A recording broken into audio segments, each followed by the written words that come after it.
What's up, everyone? Welcome to the Power Play with CJ. I just want to focus in on I don't know if you guys have all heard the news with Pittsburgh. The Pittsburgh Penguins have won their second consecutive Stanley Cup and bucked the almost two decade trend of no team going back to back. That's the first team in the salary cap era to go back to back. Did they get aided by one of the most egregious officiating calls of all time? Yeah, that was clearly a goal. The whole intent of the whistle, everything else, all right. Realistically, we should be playing overtime right now. That being said, there are so many variables where one thing, one way or the other, can change the entire dynamic. I think it's called the butterfly effect. I'm not like Socrates. I'm more like Ernest Hemingway in terms of drinking too much. By the way, guys, I went out tonight and drank and watched the game. So if this isn't the most professional broadcast of all time, then I'm sorry. Sue me or watch someone else. But, I'm going to, as I always tend to do, refer to my history as a New England Patriots fan. You look at the two Giants Super Bowls, which I'd like to never look at again, but I'll share my pain with you guys. Asante Samuel comes down with that interception in 2008, / Rob Ninkovich doesn't go offside in 2012. We're talking about a team that has 7 Super Bowl rings. Flip side of the coin, if Pete Carroll runs the ball in Super Bowl 49 and gives it to Marshawn Lynch, they punch it in, or Atlanta runs it for 3 downs, kicks a field goal, February Super Bowl 51, then we're not the New England Patriots are 4-time Super Bowl losers with Coach Belichick and Tom Brady. That's the Al Pacino speech. It's a game of inches, yada yada yada. So that's just sports. And I think Nashville got rat fucked.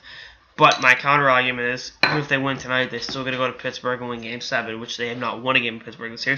And flip side, they've been so fucking awful in Pittsburgh. Who's to say, A, they took care of business, or why didn't they take care of business in one of the other games?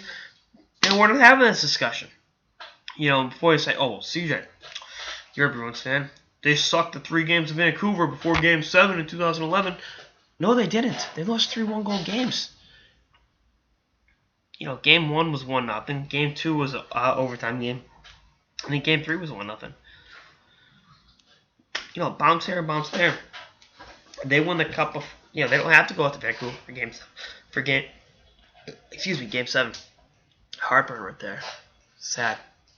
But that's the bottom line. And at the end of the day, you got to tip your hat to the Pittsburgh Penguins, what they've been able to do over the last 2, playoffs, winning 32 games in 2 playoff runs. That's pretty good.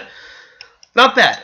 And, you look at the injuries they suffered through the season, losing Grizzle Tank, having Nick Bonino over the last couple games. They've been able to overcome a lot and still achieve the highest level. And, a lot of that is a testament to, their high-end talent in terms of Sidney Crosby and Evgeny Malkin and, to a certain degree, Phil Kessel.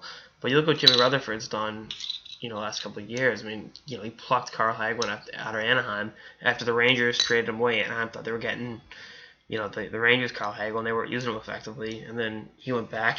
He went to Pittsburgh, and he was right back to being the same player he was in New York, where he was just a pretty good, effective middle 6 forward.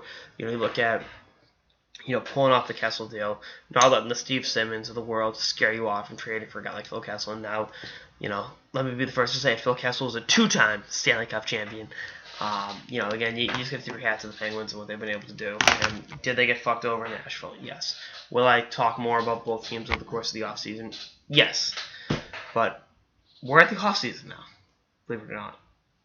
Isn't it? It's not the worst place to be. But, it's going to be weird not having hockey on anymore. So, as always, guys, keep it here with the Power Play with CJ. I've got a huge announcement coming up this week. You might want to stay tuned for it. And I'll talk more about what Pittsburgh and what Nashville are both going to do during this offseason. But that's it. That's all she wrote for the 2016-2017 NHL season. It's been a hell of a run.